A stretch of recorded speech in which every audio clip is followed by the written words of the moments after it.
గ్రహించుకొనగలటట్లు సహాయం చేయండి.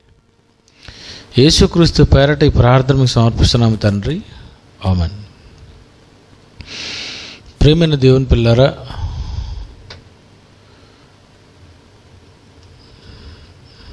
జరుగుతున్నటువంటి ఈ పరిస్థితులు, ఈ కరోనా వలన యావత్తు ప్రపంచము ఏ విధంగా ఉందో ఈరోజు ప్రపంచం అంతా ఆలోచనలోనే ఉంది. గదిలో ఉన్నటువంటి మేము ఎప్పుడు విడుదలవుతాం, ఎప్పుడు మేము మళ్ళీ డ్యూటీలకు వెళతాం, మేమెప్పుడు మళ్ళీ రోడ్డు మీద తిరుగుతాం, మేము ఎప్పుడు మా సరదా సంతోషాలను మళ్ళీ కొనసాగిస్తాం, మేమెప్పుడు బయటకు వచ్చి ఫ్రెండ్స్తో, బంధువులతో, రక్త సంబంధులతో వీళ్ళందరితో ఎప్పుడు మేము కలుసుకుంటాం అని ఇలాంటి ఆలోచనలతోనే టోటల్గా యావత్తు ప్రపంచం ఉంది. ప్రియులారా, వచ్చినటువంటి ఈ కీడు, వచ్చినటువంటి ఈ భయంకరమైనటువంటి ఈ పరిస్థితి మొత్తం ప్రపంచమంతా ఎందుకు ఇలాంటి స్థితిలోనికి వెళ్ళిపోయింది? ఎప్పుడు అందరితో కలిసుండి తిరుగుతున్నటువంటి ప్రతి ఒక్కరూ ఒక గదిలోనే ఉండి రోడ్డు మీదకు కూడా రాకుండా ఎందుకు ఈరోజు ఒక జైల్లో ఉన్నటువంటి ఒక ఖైదీల వలె యావత్తు ప్రపంచం ఈ స్థితికి ఎందుకు దిగజారిపోయింది అని ఒక్కసారి మీరు ఆలోచించండి. ఇంతవరకు ఇలాంటి పరిస్థితి ప్రపంచంలో ఎవ్వరికి రాలేదు, ప్రపంచానికి రాలేదు. ఏదో గ్రామానికో, లేకపోతే ఏదో రాష్ట్రానికో, ఏదో ఒక జిల్లాకో, ఏదో ఒక ప్రాంతానికో ఇలాంటి భయంకరమైనటువంటి స్థితి వచ్చిందేమో కానీ ఈరోజు యావత్తు ప్రపంచమే కదలలేని దశలో, కొనుక్కోవడానికి అవ్వదు, బయట ఏదైనా తిరగడానికి అవ్వదు, ఏదైనా తెచ్చుకోవడానికి అవ్వదు, బయటికి వెళితే కొడుతున్నారు, బయటికి వెళ్ళి ఇవన్నీ తీసుకొని రావాలంటే షాప్స్ అన్నీ క్లోజ్ చేసి ఉన్నాయి. ఎందుకు అసలు ఈ పరిస్థితి జరిగింది? ఒక పక్కన బడులన్నీ కూడా ఆగిపోయాయి, బస్సులు తిరగడం లేదు, రైళ్ళు తిరగడం లేదు, విమానాలు తిరగడం లేదు, ప్రజలు తిరగలేకపోతున్నారు. ఎందుకు అసలు ఈ పరిస్థితి వచ్చిందో ఒక్కసారి మీరు ఆలోచించాలి. ఇంత ఘోరమైనటువంటి స్థితి ఎందుకు వచ్చిందో అని ఈరోజు యావత్తు ప్రపంచము ఆలోచిస్తుంది అంటున్నారా? ఒకటే ఒక ఆలోచన, కరోనా కరోనా కరోనా గురించే అనే ఆలోచన. దేనివల్ల వచ్చింది అంటే ఏదో పాములు తినటం వల్ల వచ్చింది, లేకపోతే ఏదో గబ్బిలాలు తినటం వల్ల వచ్చింది, ఏదో ఒక ఆహార పదార్థం వల్ల వచ్చింది అని ఈరోజు యావత్తు ప్రపంచము ఇక్కడే ఉండిపోయింది. ఈరోజు ప్రపంచం అంతా ఇక్కడే ఉంది. కానీ యావత్ ప్రపంచము ఒక్కసారి ఆలోచించాలి. మీరు ఆరగిస్తున్నటువంటి ప్రతి వస్తువుని తినే ముందు ఒక్కసారి ఆలోచించండి. యావత్తు ప్రపంచం ఆరగించే ప్రతి ఒక్కరూ ఆలోచించాలి. ఒక పండు తిన్నావు, అది తింటే నీ ఆకలి తీరుతుంది. ఎందుకు తీరాలి? ఆలోచించు. నీరు త్రాగావు, నీ దాహం ఎందుకు తీరాలి? ఎన్నో తింటున్నావు ఈరోజు, అవి తింటుంటే నీకెందుకు ఆనందాన్ని కలిగించాలి? నీకెందుకు సంతోషం కలిగించాలి? నువ్వెందుకు వాటిని అనుభవిస్తూ తృప్తి పొందాలి? నువ్వెందుకు వాటిని అనుభవిస్తూ ఫలానా ఫలానా ఫలానా ఫలానా రుచులలో ఉంది అని సృష్టిలో ఉన్నవన్నీ తినేస్తూ, ఎన్నిటినో ఆరగిస్తూ, హాయిగా అనుభవిస్తూ ఇంతవరకు చాలా సంవత్సరాలు బాగా తినేసి భలే ఆనందించావు. కానీ ఈరోజు తింటున్నటువంటి ప్రతి మనిషి ఏ తిండైతే ఈరోజు అనుభవిస్తున్నాడో అదే మనిషి ఇదిగో ఈ ఆహారం వలనే ఈ వైరస్ వచ్చిందని, మీరు ఇలా తినడం వల్లనే ఇలా జరిగిపోతుంది అని ఆలోచిస్తున్నారు. కానీ మీరెందుకు అసలు ఈ పరిస్థితికి వచ్చారు? ఎందుకు ఇంత ఘోరమైనటువంటి పరిస్థితిలోని మీరు ఉండిపోయారు? ఇలాంటి పరిస్థితి దేని వలన వచ్చింది? అయినా ఒక మాటలో చెప్పాలంటే దేవుడు ఇంత ఘోరంగా మనిషిని శిక్షించాలా? దేవుడు ఇంత ఘోరమైనటువంటి స్థితికి యావత్తు ప్రపంచాన్ని తీసుకొని రావాలా అని ఒక్కసారి మీరు ఆలోచించాలని మనవి చేస్తున్నాను. గదిలో ఉన్న మీరు ఇంతవరకు మీరు ఆలోచించలేదు కదా? గదిలో ఉన్న మీరు ఎప్పుడు బయటకు వచ్చేద్దాం అనుకుంటున్నారు కదా? గదిలో ఉన్న మీరు ఎప్పుడు ఏప్రిల్ 15, 14 అయిపోతుందా, 15వ తేదీ బయటకు వచ్చేద్దాం అనుకుంటున్నారు కదా? కానీ ఒకసారి యావత్తు ప్రపంచము ఆలోచించాలనే ఒక్కసారి దేవుడు మనలందరినీ గదులలో పెట్టి దేవుడు బంధించాడు. ఏమని ఆలోచించాలి? కీర్తన గ్రంథము 94వ అధ్యాయము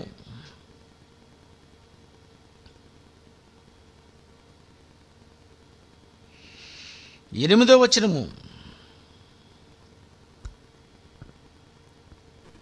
కీర్తన గ్రంథము 94వ అధ్యాయం 8వ వచనము.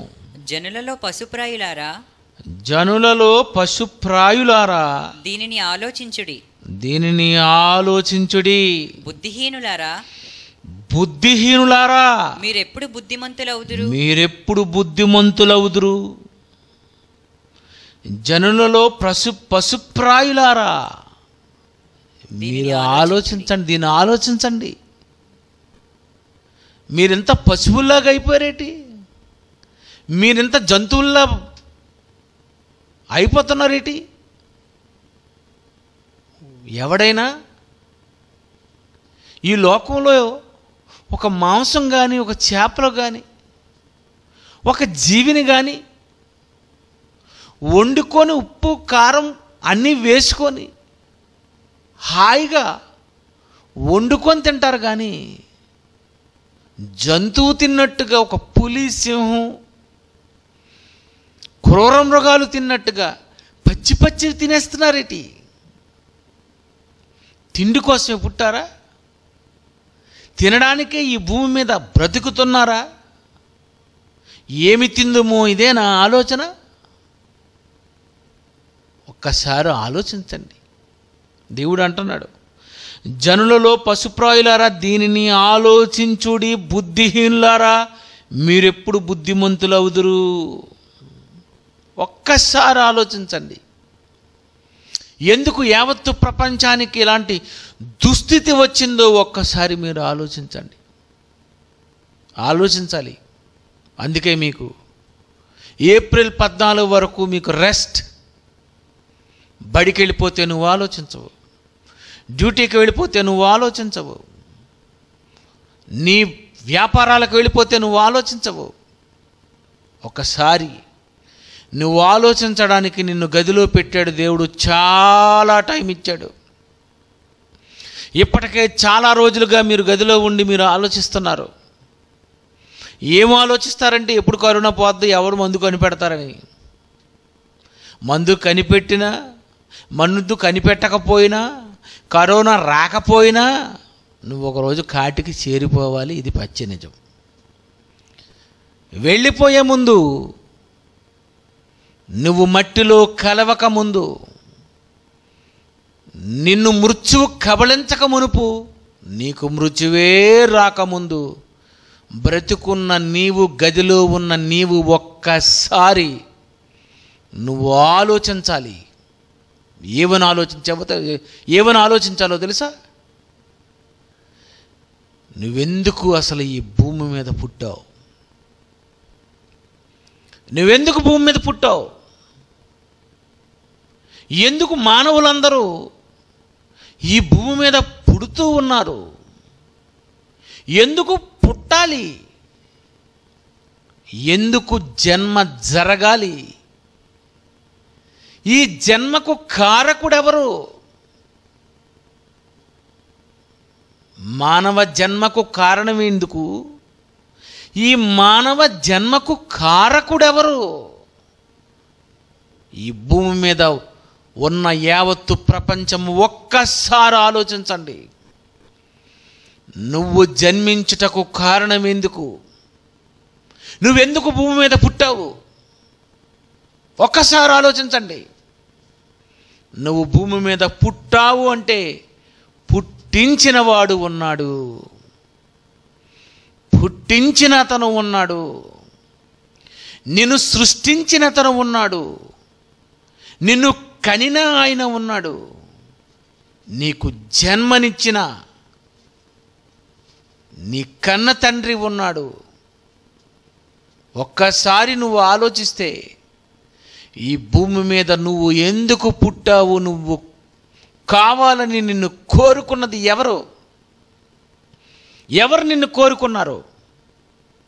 నిన్నెవరు కోరుకున్నారు? నన్నెవరు కోరుకున్నారు?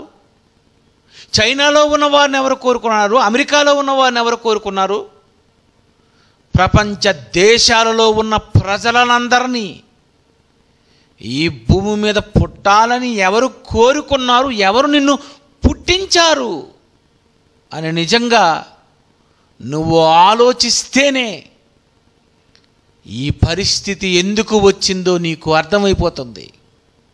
ప్రియమైన దేవుని పిల్లలారా, మీరందరూ దేవునికి పిల్లలు.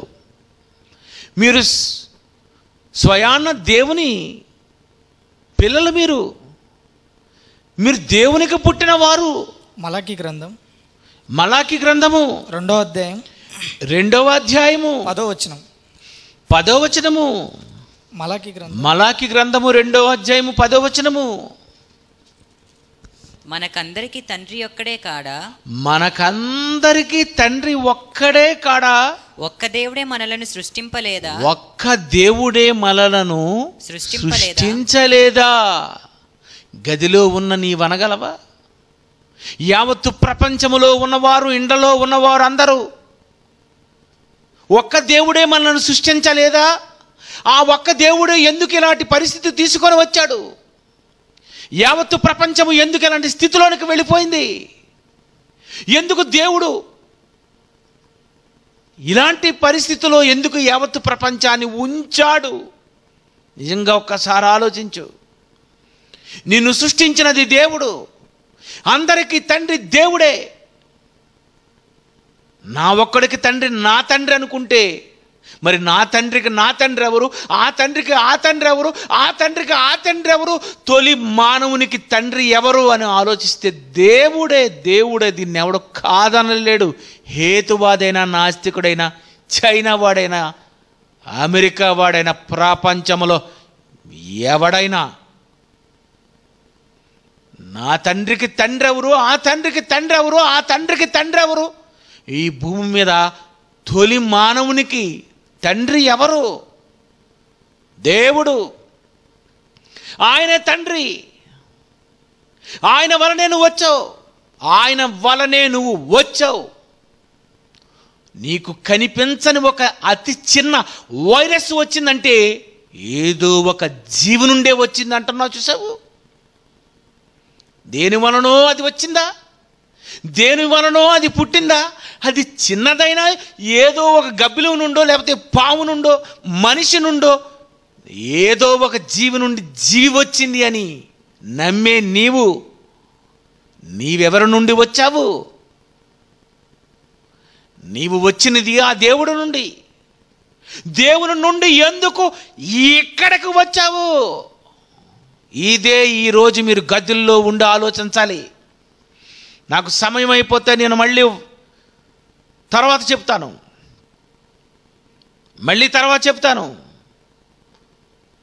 దేవుడు కావాలని నిన్ను కోరుకుంటే ఎక్కడెందుకు వచ్చావు? దేవుడు కావాలని కోరుకుంటే, దేవుడికి మనం సంతానమే అయితే, దేవునికి మనం పిల్లలమే అయితే, ఇక్కడ ఎందుకు వచ్చావు? నువ్వు ఈ గదిలో ఎందుకు చచ్చావు? ఎందుకు ఈ గదిలో జైలు అనుభవిస్తున్నట్టు అనుభవిస్తున్నావు? యావత్తు ప్రపంచం తిండున్నది కనుక హాయిగా ఉన్నారు. ఓ 15 రోజులు, 20 రోజులు, నెల రోజులు, 3 నెలలు అయిపోతే అప్పుడు ఒకసారి యావత్తు ప్రపంచము ఆలోచించే మాటలు చెప్తున్నాను. నువ్వు ఇక్కడ ఎందుకు వచ్చావు? నిన్ను ఇక్కడ దేవుడు ఎందుకు పుట్టించాడు? నిన్ను దేవుడు ఎందుకు ఈ భూమి మీద నీకు ఈ జన్మని ఇచ్చాడు? ఒక్కసారి ఆలోచించు. పిల్లలు కావాలనుకుంటే, దేవుడికి నీవు కుమారుడుగా కావాలని ఆయన అనుకుంటే, నువ్వు పరలోకంలో ఉండొచ్చు కదా, ఆ లోకంలో నువ్వు తిరగొచ్చు కదా, ఆ లోకంలో హాయిగా బ్రతికేవచ్చు కదా. ఆ లోకంలో ఆ స్వర్గము, పరలోకము, వైకుంఠము, కైలాసము, ఏవో పేర్లు ఉన్నాయి కదా, హెవెన్ అని. ఆ లోకంలో నువ్వు హాయిగా ఉండొచ్చు కదా. ఈ చైనాలో ఎందుకు పడిపోయావు? ఇటలీలో ఎందుకు పడిపోయావు? ఈ లండన్లో ఎందుకు పడిపోయావు? ఈ విశాఖపట్నంలో ఎందుకు పడిపోయావు? ఈస్ట్ గోదావరి, వెస్ట్ గోదావరి, ఖమ్మం, విజయవాడ, హైదరాబాద్, ఎందుకు ఈ పట్టణాల్లో ఈ పచ్చి మట్టిలో ఈ లోకంలో ఎందుకు నువ్వు అసలు ఉన్నావు? ఎక్కడెందుకు పుట్టావు? ఎక్కడెందుకు ఉన్నావు? గదిలో ఉన్న వాళ్ళంతా ఆలోచించాలి. ఒక్కసారి మీరు ఒక్కసారి ఆలోచించండి. ఈరోజు ఎక్కడ ఎందుకు ఉన్నాను? మీ తల్లిదండ్రులు అడగండి. అమ్మా ఎందుకమ్మా మనం ఇక్కడ ఉన్నావు? ఈ గదిలో ఎందుకు ఉన్నావు? ఇంతవరకు నువ్వు స్కూల్లో ఉన్నావు కదా, లేకపోతే ఆఫీసులో ఉన్నావు కదా, రోడ్డు మీద ఉన్నావు కదా, బీచ్లో ఉన్నావు కదా, ఊరి మీద తిరిగావు కదా, ఎక్కడ పెడితే అక్కడికి. ఇంతవరకు భూమి మీద ఎక్కడెక్కడో ఉన్న నీవు, గదిలో ఉన్న నీవు, బంధింపబడిన నీవు ఒక్కసారి ఈ జైల్లో ఆలోచించాలి. నువ్వు మరి ఎక్కడెందుకు ఉండాలి? దేవుడికే ఒకవేళ నిన్న కొడుకునైతే ఆలోచించు. దేవుడే పిల్లలు కావాలనుకుంటే భూమి మీద ఎందుకు పుట్టించాలమ్మా? ఎందుకు అసలు ఆ పరలోకంలో నన్ను ఎందుకు పుట్టించలేదు? ఆదాముని ఎందుకు పుట్టించలేదు? కయ్యను ఎందుకు పుట్టించలేదు? చేతును ఎందుకు పుట్టించలేదు? నన్నెందుకు పుట్టించలేదు? నిన్నెందుకు పుట్టించలేదు? అసలు అక్కడెందుకు నిన్ను పుట్టించలేదు? ఇక్కడెందుకు పుట్టావు? పుట్టిన నీవెందుకో గదిలో చచ్చావు. ఎందుకు వచ్చావో తెలుసా? నువ్వు ఈ స్థితికి ఎందుకు వచ్చావో నీకు ఒకే ఒకడు చెప్పగలడు. అతడు దేవుడే. కోరుకున్నది ఆయనే, చేసుకున్నది ఆయనే, ఈ భూమి మీద నిన్ను నిలబెట్టింది ఆయనే, ఈరోజు గదిలో నిన్ను పెట్టింది ఆయనే. గదిలో ఉన్న నీ ఒక్కసారి ఆలోచించడానికి, నువ్వు ఇక్కడ పుట్టడానికి, ఈరోజు ఇంత ఘోరమైన పరిస్థితి అనుభవించడానికి నువ్వెందుకు ఇక్కడ పుట్టావో తెలుసా? నిన్నెందుకు పరలోకంలోని ఆయన దగ్గరే ఈ కోట్ల మందిని పుట్టించి ఆయన ఎదురుగుండా ఎందుకు పెట్టుకోలేదు తెలుసా? ఎందుకు ఆయన అక్కడ పుట్టించలేదో, ఎందుకు నిన్ను ఇక్కడ పుట్టించాడో ఒకసారి దేవుడిని అడుగుదాం. దేవుడు ఏమని రాశాడో ఇంతవరకు మీరెప్పుడు చదువుతున్నటువంటి ఒక మంచి వచనంలో కొన్ని విషయాలు ఈరోజు మీకు చెప్పాలి నేను. ఎఫ్సి పత్రిక 1వ అధ్యాయము, ఎఫ్సి పత్రిక 1వ అధ్యాయము 4-6 వచనాలు జాగ్రత్తగా చదవాలి. ఎట్లనగా నేను నేటికి ఈ వాక్యం చదివి చదివి చదివి చదివి సుమారు 27 సంవత్సరాలయ్యింది. 27 సంవత్సరాలుగా చదువుతున్న నాకు, ఎన్నో సంవత్సరాలుగా వినే మీకు తెలియని ఒక పచ్చి నిజాలు ఈరోజు మీరు తెలుసుకోవాలి. ఎఫ్సి పత్రిక 4:6 ఎట్లనగా తన ప్రియనియందు యేసుక్రీస్తునందు తాను ఉచితముగా మనకు అనుగ్రహించిన ఉచితముగా యేసుక్రీస్తునందు ఉచితముగా ఫ్రీగా ఉచితం అంటే ఫ్రీ. ఏంటి ఉచితం? నేను కొన్ని చెబుతాను, కొంచెం ఆలోచించుకోండి.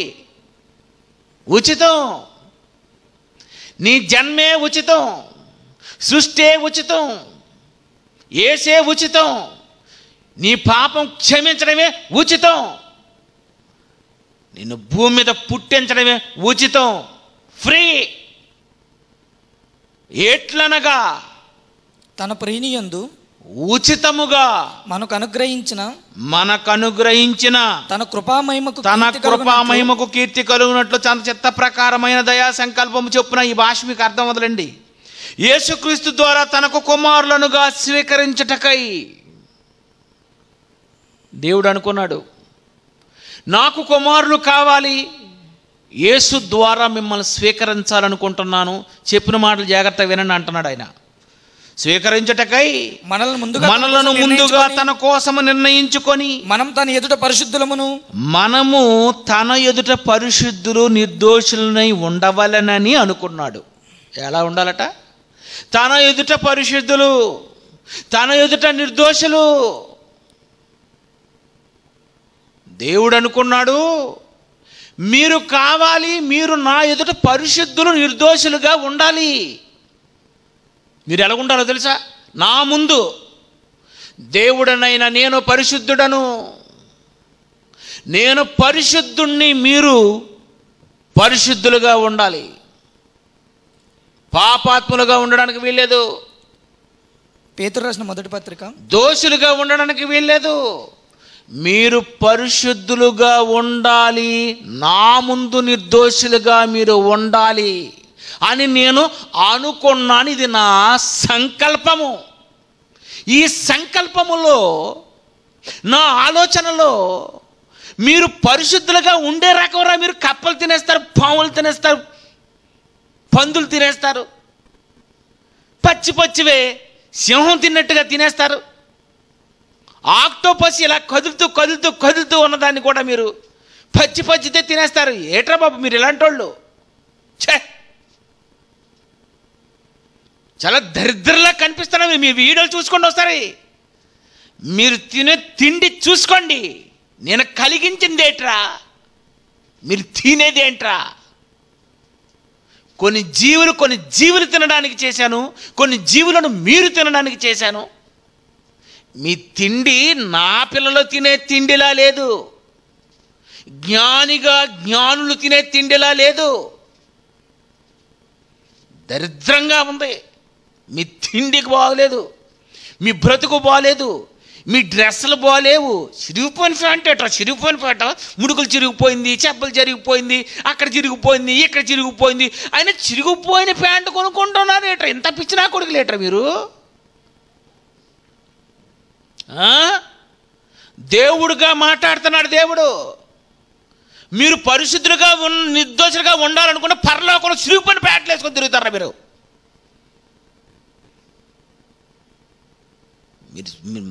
మీరు మామూలు వాళ్ళు అనుకున్నారా? అందుకే మీకు అక్కడేస్తే అయ్యి బాబు మీ అలా చేయము అంటారని ఇక్కడ పుట్టించి మీ వీడియోలు మీకు చూపిస్తానని చూడండి. యూట్యూబ్లో ఉన్నాయి. యూట్యూబ్ మీ ట్యూబే. చూసుకోండి ఒకసారి మీరు. పరిశుద్ధులుగా నిర్దోషులుగా ఉండాలని నేను అనుకుంటే ఉంటారా మీరు? ఉంటారా? దేవుణ్ణి నేను ఎలాంటి వాడినో తెలుసా? నా మనస్తత్వం మీకు తెలియాలి. మనసులో అనుకుంటే నాకు తెలిసిపోద్ది ఇది నేను. మీ నాన్నని నువ్వు ఎన్ని మనసులో అనుకున్నా ఆడికేం తెలియదులే. ఒక మనుషుల సంగతులు ఆ మనుషుని ఆత్మకే అతనికే తెలుస్తాయి. కానీ నేను సృష్టికర్తను, అందరికీ తండ్రిని, క్రియేటర్ని, మహోన్నతుడిని, సర్వేశ్వరుని, సర్వశక్తివంతుణ్ణి. నాకున్న శక్తి సామర్థ్యాలు ఏంటో తెలుసా? ఆలోచిస్తేనే దొరికిపోతారు. తలంపు పుట్టక మునిపే దొరికిపోతారు. నా కెపాసిటీ ఏంటో తెలుసా? ఈరోజు దేవుడు ఏటో తెలుసా అని నువ్వు అనుకున్నావు నా ముందు కొడుకుగా తెలిసిపోద్దురా. నువ్వు అలాగ అనుకోమనక మునిపే తెలిసిపోద్ది నాకు. కనుక నీ చాప్టర్ అంతా తెలిసిపోద్ది, నీ ఆలోచనలన్నీ తెలిసిపోతాయి, నీ ఎదవేశాలన్నీ తెలిసిపోద్ది. ఎందుకంటే మీరు మామూలు కాదు. భూమి మీద మీ తండ్రుల్నే చంపే రకాలు, తల్లినే కిరసనాయలు వేసుకొని చంపే రకాలు, తన కూతురునే రేప్ చేసే వెధవలున్నారు. వెధవలు నింటోలో మీరెవరో మీ వీడియోలు మీ వాట్సాప్లో చూసుకోండి, మీ ఫేస్బుక్లో చూసుకోండి, మీ జీటీవీలోనో, మా టీవీలోనో, TV9లోనో, వార్తల్లోనో, న్యూస్లోనో. మీ మానవులుగా మీరు చాలా ఎంత కంత్రి వెధవలో మీవన్నీ ఉన్నాయి. ఎవడో పెట్టాడు చూసుకో. మిమ్మల్ని కావాలనుకుంటున్నాను రా. మిమ్మల్ని పరిశుద్ధులుగా నిర్దోషులుగా ఉండాలి అని అనుకున్నాను తండ్రిగా. అంతే, అది నా ఇష్టం. పరిశుద్ధులుగా నిర్దోషులుగా ఉండాలనుకుంటున్నాను. మీరుండ్రా? అయితే మీకు ఒక పని చెప్తాను వినండి. కరెంటు ముట్టుకుంటే ఏమైపోతుంది? చచ్చిపోతారు, మాడిపోతారు, బొగ్గైపోతారు. అది పట్టుకుంటే ఎలాగైతే మీరు అయిపోతారో, నేను అన్నది మీరు చెయ్యకపోతే, నేను అనుకున్నట్టుగా మీరు లేకపోతే మీరింక స్వర్గంలో ఉండరు. పరిశుద్ధులకే పరలోకంలో స్థానం. నువ్వు ఇక్కడ పాపాత్ముడు అయితే పోతావు, డైరెక్ట్ నరకమే. ఇక్కడ ప్యాంట్లు చింపించుకుంటానంటే నీకు నరకమే. ఇక్కడ రేప్ చేసేస్తానంటే నరకమే. దేవదూతలతో కూడా పిల్లల్ని కనేస్తానని ఎదవేషాలు వేశారనుకోండి, మీకు నరకమే. అమ్మో బాబు, మీరు భూమి మీద పుట్టిస్తే మీరు సామాన్లు కాదు. అందుకే మీకు అడ్వర్టైజ్మెంట్ భూమి. ఈ భూమి మీద మిమ్మల్ని ఎందుకు పుట్టించానంటే మీ వేషాలన్నీ ఒకసారి మీరు చూసుకోండి.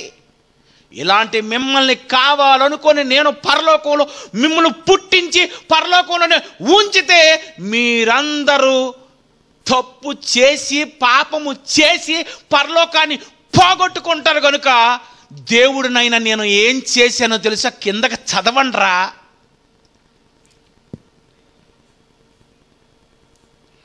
యేసుక్రీస్తు ద్వారా కుమారులుగా స్వీకరించుటకై నేనేమనుకున్నంటే, తన కృపా మహిమకు కీర్తి కలుగునట్లు తన చిత్త ప్రకారమైన దయా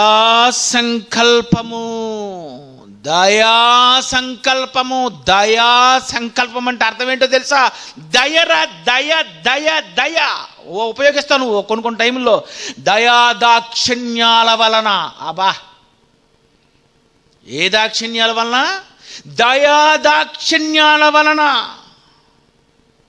దయాదాక్షిణ్యాల వలన మిమ్మల్ని. దయాపూర్వక సంకల్పము ఏంటి అసలు? ఈ బైబిల్లో రాయబడిన మాటలు. దయాదాక్షిణ్యాల వలన మిమ్మల్ని కావాలని నేను కోరుకొనకపోతే నీకు ఆత్మ వస్తుందా? నీకు సూట్ వస్తుందా? బూట్ వస్తుందా? అధికారం వస్తుందా? ఏమొస్తుంది నీకు? నేను కావాలనకపోతే నువ్వేమీ కావు, నువ్వు రావు, నీకు జననమే లేదు.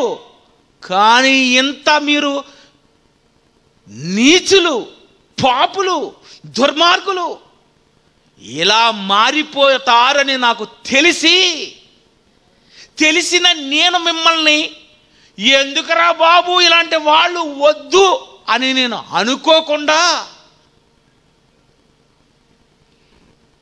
నేను కడుక్కుంటానులే, పరిశుద్ధులుగా చేసుకుంటానులే, నిర్దోషులుగా చేసుకుంటానులే, ఇక్కడ పరలోకంలో పాపిగా మారిపోతే నువ్వు శాశ్వతంగా నాకు దూరం అయిపోతావు కనుక ఓ పని చేస్తాను, ఒక బొంగరంలాంటి భూమి ఒకటి చేసి పడేస్తాను, దాని మీద నువ్వేవేవో దేశాలోళ్ళుగా ఏదో చలామణి అయిపోతూ అమెరికాలో, రష్యాలో, లండన్లో, జపాన్లో, ఆస్ట్రేలియాలో, సౌత్ ఆఫ్రికాలో, ఉత్తర అమెరికాలో, దక్షిణ అమెరికాలో, ఆరణ్యాలు ఎక్కడుంటే అక్కడ నక్కెద్దు కానీ బ్రతికద్దు కానీ బ్రతికేసిన నీవు, భూమి మీద పుట్టిన నీవు, ఒకవేళ నువ్వు ఎంత పాపివైనా చేసుకున్నాను కదా, మరి నేను కావాలని కోరుకున్నాను కదా, నాకు తప్పదు కదా, ఉచితముగా నిన్ను ఏం చెయ్యాలంటే నీతిమంతుడిగా తీర్చవలసిన బాధ్యత తండ్రిగా నాకుంది. అందుకే నా కుమారుడైన యేసుని పంపిస్తాను, అతనికి బయలు సన్మానం చేస్తారులే, గొప్ప సన్మానం చేస్తారు. మీరు ఎలాంటి వాళ్ళు అంటే నీకోసమే పంపిస్తే నువ్వు ఎంత టెంగరోడు అంటే 3 మేకులు పీక్కోలేడా మీ దేవుడు అని అంత అదన్నమాట. నువ్వు ఎవరైతే నిన్ను రక్షిస్తాడని వస్తాడో ఆ రక్షకుణ్ణే కాదంటావు, ఎవరైతే రక్షించడానికి వచ్చాడో రక్షకుణ్ణి యావత్తు ప్రపంచము యేసుక్రీస్తు రక్షకుడు రక్షకుడు రక్షకుడు అంటే రక్షకుడు ఫోటో తీసేయండి, నా ఫోటోయే పెట్టండి, కరోనా వచ్చిన తర్వాత మళ్ళీ రక్షకుడి దగ్గరికి వెళ్ళిపోదురు. కానీ చైనావాడా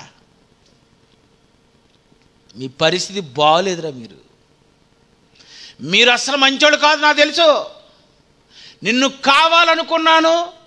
కావాలనుకొని నిన్ను చేసుకోవాలనుకున్నాను, నిన్ను క్షమించాలనుకున్నాను, నీకు ఉచితముగా పరిశుద్ధునిగా నీతిమంతుడిగా తీర్చాలని నేను అనుకున్నాను. ఎందుకంటే నీ తల్లి నువ్వు పాసుకెళ్ళినా ఏం చేసినా ఒక తల్లి కడుక్కున్నట్టుగా నీ పాపాలనే కడుక్కోవాలనుకుంటున్నాను. ఎందుకంటే నా ఆలోచన పరిశుద్ధులుగా నిర్దోషులుగా ఉండాలని జగత్తు పునాది వేయబడక మునిపి ఆలోచించుకున్నానులే. అలాంటి వాడివైన నిన్ను కావాలనుకుని భూమి మీద పుట్టించాలనుకుంటున్నాను, నిన్ను కడుక్కోవాలనుకుంటున్నాను, నీకోసం యేసునే పంపించాలనుకుంటున్నాను. ఇది నా సంకల్పము. ఇది నువ్వు ఆలోచించావంటావు, ఇంతవరకు ఆలోచించలేదు.